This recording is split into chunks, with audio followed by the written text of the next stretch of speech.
Chapter 13. There I was, once more broke, which was bad, and dead wrong in my trading, which was slightly worse. I was sick, nervous, upset, and unable to reason calmly.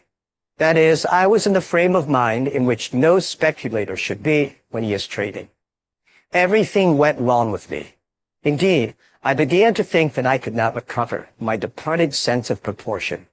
Having grown accustomed to swinging a big line, say more than 100,000 shares of stock, I feared I would not show good judgment trading in a small way.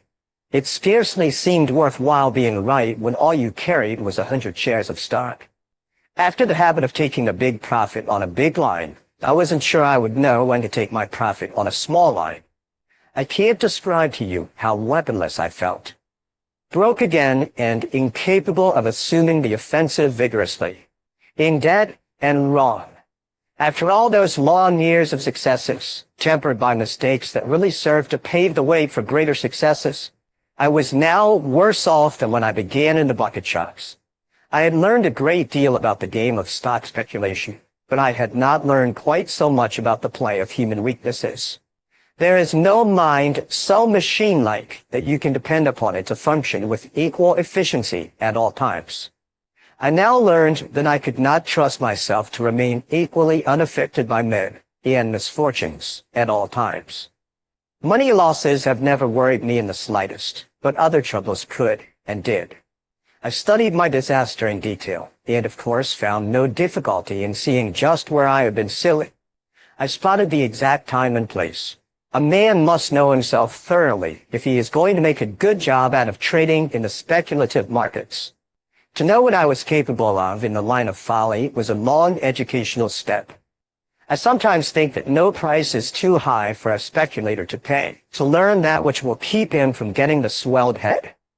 A great many smashes by brilliant men can be traced directly to the swelled head, an expensive disease everywhere to everybody, but particularly in Wall Street to a speculator.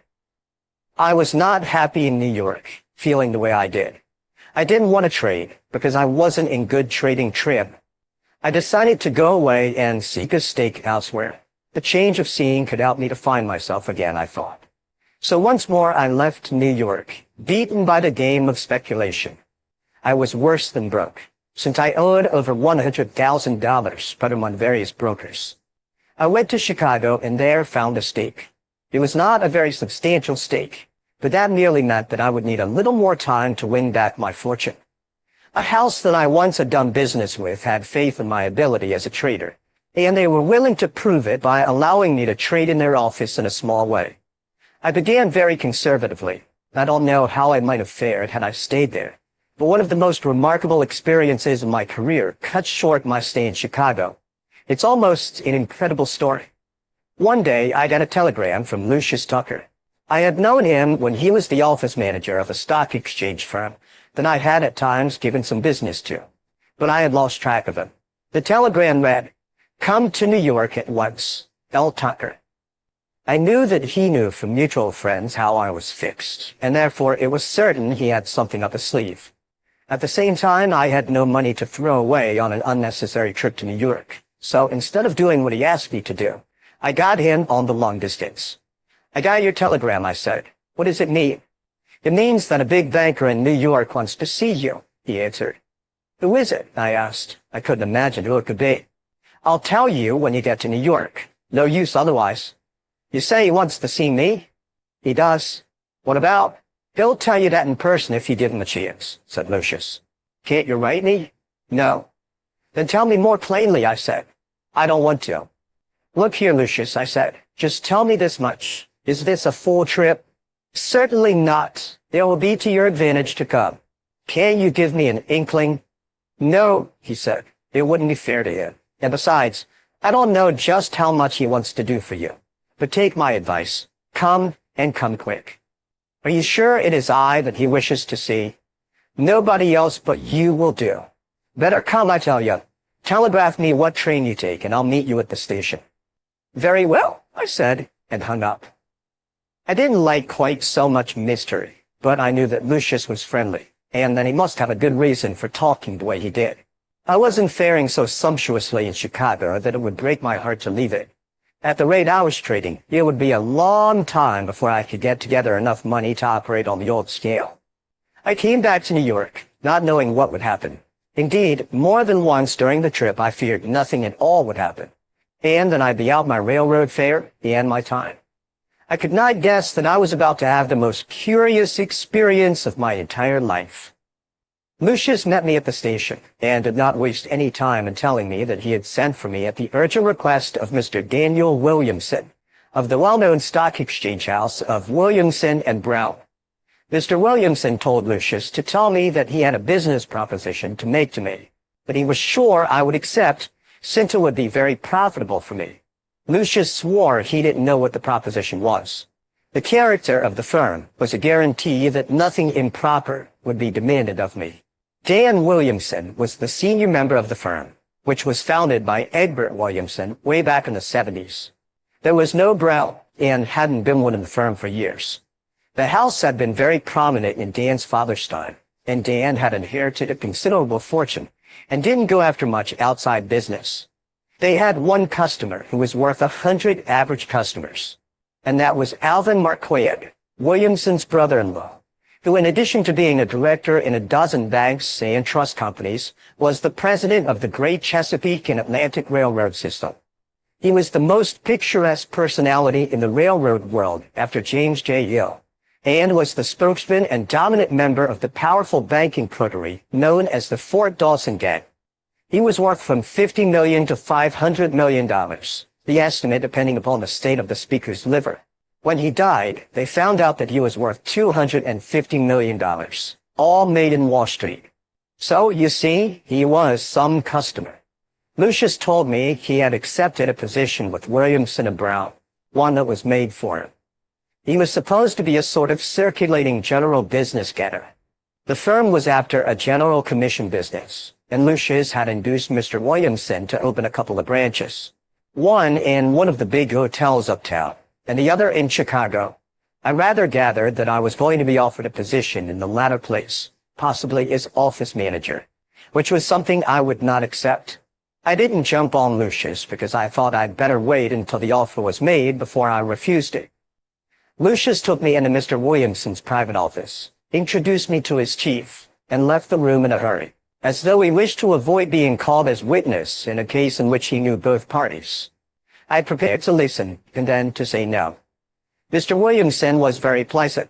He was a thorough gentleman, with polished manners and a kindly smile. I could see that he made friends easily and kept them. Why not? He was healthy and therefore good-humored. He had slathers of money, and therefore could not be suspected of sordid motives. These things, together with his education and social training, made it easy for him to be not only polite, but friendly, and not only friendly, but helpful. I said nothing. I had nothing to say. And besides, I always let the other man have his say in full before I do any talking. Somebody told me that the late James Stillman, president of the National City Bank, who, by the way, was an intimate friend of Williamson's, made it his practice to listen in silence, with an impassive face, to anybody who brought a proposition to him. After the man got through, Mr. Stillman continued to look at him, as though the man had not finished. So the man, feeling urged to say something more, did so. Simply by looking and listening, Stillman often made the man offer terms much more advantageous to the bank than he had meant to offer when he began to speak. I don't keep silent just to induce people to offer a better bargain, but because I like to know all the facts of the case. By letting the man have his say in full, you're able to decide at once. It is a great time saver. It averts debates and prolonged discussions that get nowhere. Nearly every business proposition that is brought to me can be settled, as far as my participation in it is concerned, by my saying yes or no. But I cannot say yes or no right off unless I have the complete proposition before me. Dan Williamson did the talking, and I did the listening. He told me he had heard a great deal about my operations in the stock market, and how he regretted that I had gone outside of my bailiwick and become a cropper in cotton. Still, it was to my bad luck that he owed the pleasure of that interview with me. He thought my forte was the stock market, that I was born for it, and that I should not stray from it. And that is the reason, Mr. Livingston, he concluded pleasantly, why we wish to do business with you. Do business how? I asked him. Be your brokers, he said. My firm would like to do your stock business.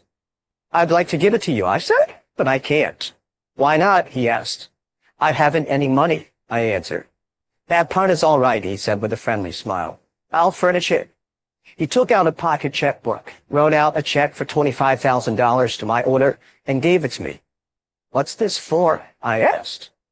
For you to deposit in your own bank. You will draw your own checks. I want you to do your trading in our office. I don't care whether you win or lose. If that money goes, I will give you another personal check. So you don't have to be so very careful with this one, see? I knew that the firm was too rich and prosperous to need anybody's business, much less to give a fellow the money to put up his margin. And then he was so nice about it. Instead of giving me a credit with the house, he gave me the actual cash, so that he alone knew where it came from. The only string being that if I traded, I should do so through his firm. And then the promise that there would be more if that went. Still, there must be a reason. What's the idea? I asked him. The idea is simply that we want to have a customer in this office who is known as a big active trader. Everybody knows that you swing a big line on the short side, which is what I particularly like about you. You're known as a plunger. I still don't get it, I said. I'll be frank with you, Mr. Livingston. We have 2 or 3 very wealthy customers who buy and sell stocks in a big way. I don't want the street to suspect them of selling long stock every time we sell 10 or 20,000 shares of any stock. If the street knows that you're trading in our office, it will not know whether it is your short selling or the other customer's long stock that is coming on the market. I understood at once. He wanted to cover up his brother-in-law's operations with my reputation as a plunger. It so happened that I had made my biggest killing on the bear side a year and a half before. And, of course, the street gossips and the stupid rumor mongers had acquired the habit of blaming me for every decline in prices. To this day, when the market is very weak, they say I am raiding it. I didn't have to reflect. I saw in a glance that Dan Williamson was offering me a chance to come back, and come back quickly. I took the check, banked it, opened an account with his firm, and began trading. It was a good active market, broad enough for a man not to have to stick to 1 or 2 specialties. I had begun to fear, as I told you, that I had lost the knack of hitting it right. But it seems I hadn't. In 3 weeks' time, I had made a profit of $112,000 out of the $25,000 that Dan Williamson lent me. I went to him and said, I've come to pay you back that $25,000. No, he said, and waved me away exactly as if I had offered him a castor oil cocktail. No, my boy. Wait until your account amounts to something. Don't think about it yet. You've only got chicken feed there. There is where I made the mistake that I've regretted more than any other I ever made in my Wall Street career. It was responsible for long and dreary years of suffering. I should have insisted on his taking the money. I was on my way to a bigger fortune than I had lost and walking pretty fast. For 3 weeks, my average profit was 150% per week. From then on, my trading would be on a steadily increasing scale. But instead of freeing myself from all obligation, I let him have his way and did not compel him to accept the $25,000. Of course, since he didn't draw out the $25,000 he had advanced me, I felt I could not very well draw out my profit. I was very grateful to him, but I am so constituted that I don't like to owe money or favors.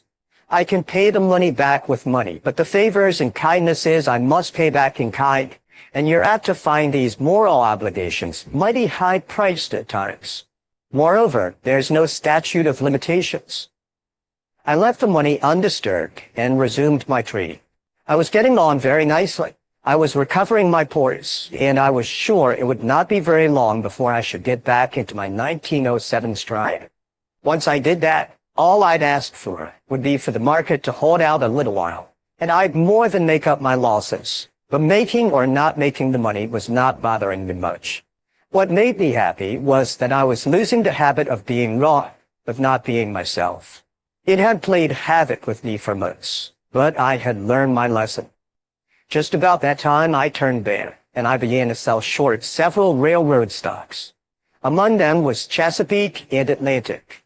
I think I put out a short line in it, about 8,000 shares.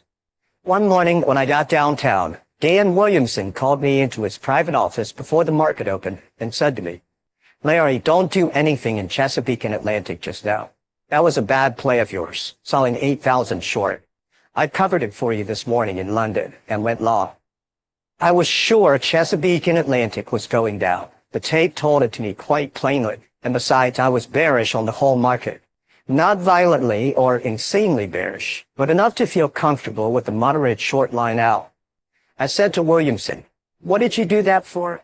"I am bearish on the whole market, and they're all going lower." But he just shook his head and said, "I did it because I happen to know something about Chesapeake and Atlantic that you couldn't know.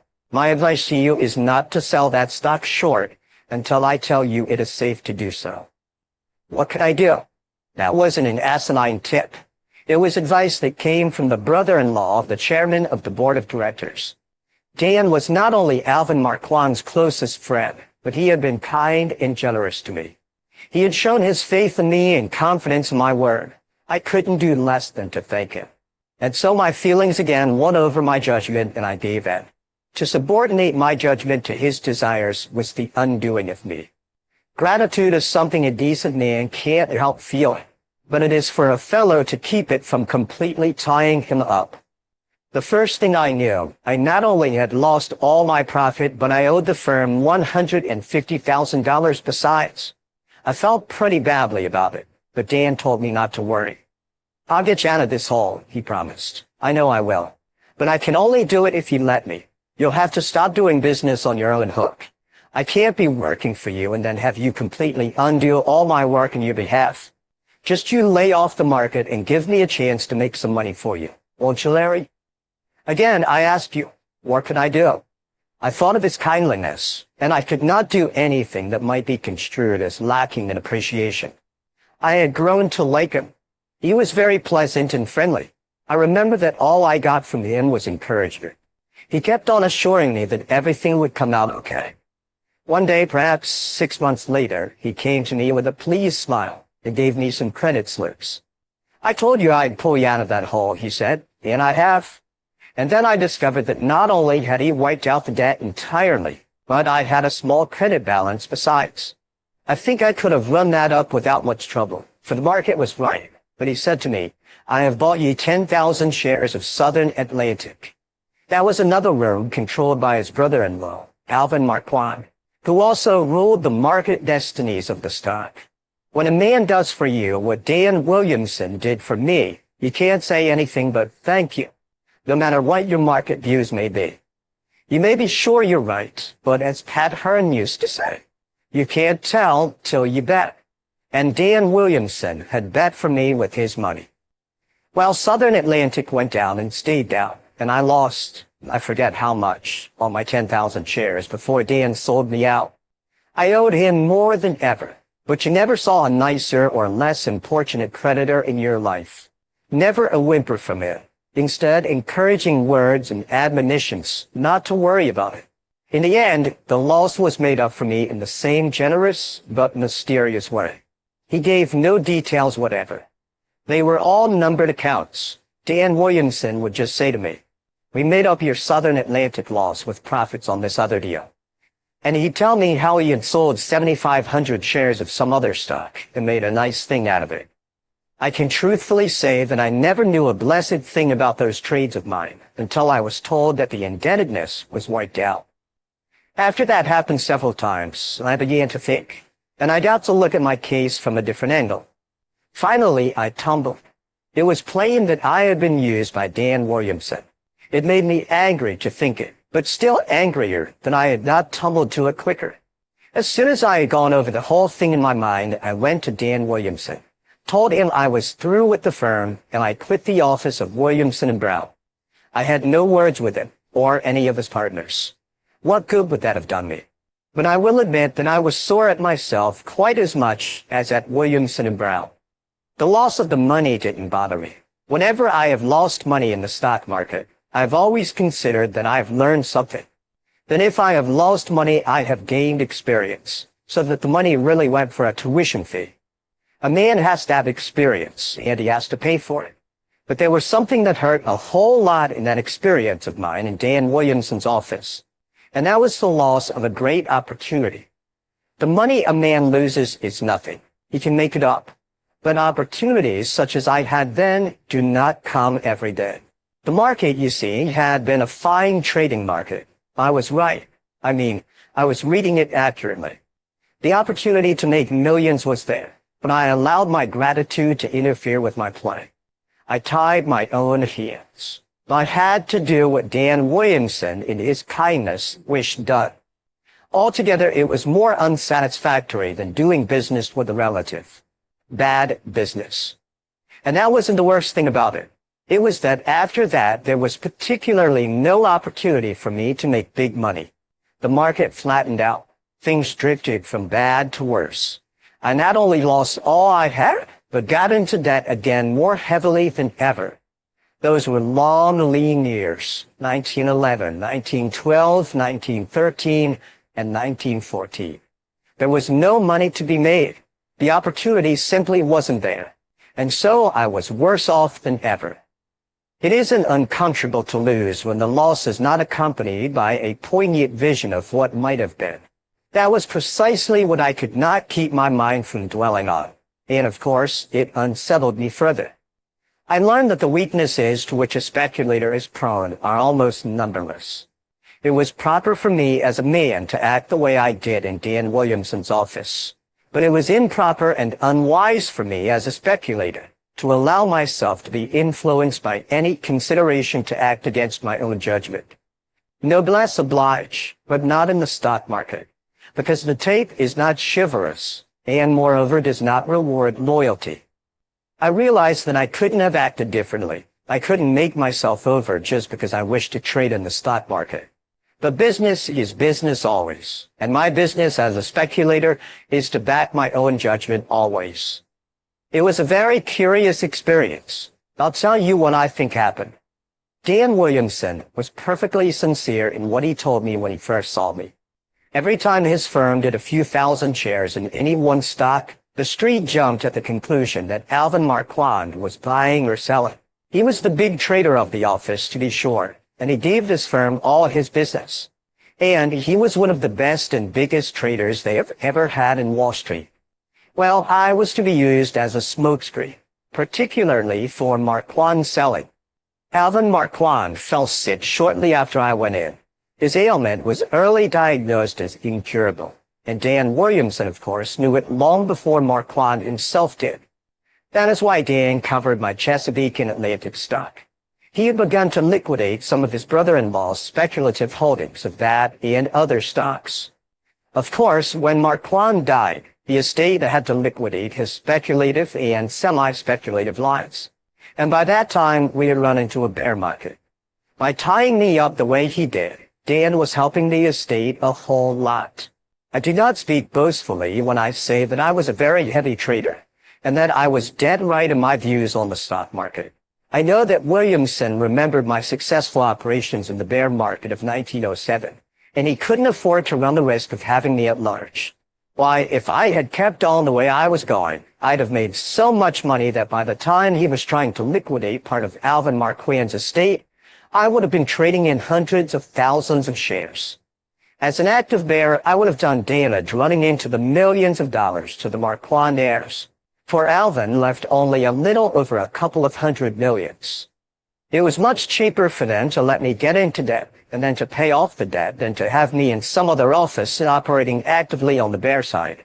That is precisely what I would have been doing, but for my feeling that I must not be outdone in decency by Dan Williamson. I have always considered this the most interesting and most unfortunate of all my experiences as a stock operator. As a lesson, it cost me a disproportionately high price. It put off the time of my recovery several years. I was young enough to wait with patience for the strayed millions to come back. But 5 years is a long time for a man to be poor, young or old. It is not to be relished. I could do without the yachts a great deal easier than I could do without a market to come back on. The greatest opportunity of a lifetime was holding before my very nose the purse I had lost. I could not put out my hand and reach for it. A very shrewd boy, that Dan Williamson, as slick as they make them, far-sighted, ingenious, daring. He is a thinker, has imagination, detects the vulnerable spot in any man, and can plan cold-bloodedly to hit it. He did his own sizing up, and soon doped out just what to do to me in order to reduce me to complete inoffensiveness in the market. He did not actually do me out of any money. On the contrary, he was, to all appearances, extremely nice about it. He loved his sister, Mrs. Marquand, and he did his duty toward her as he saw it.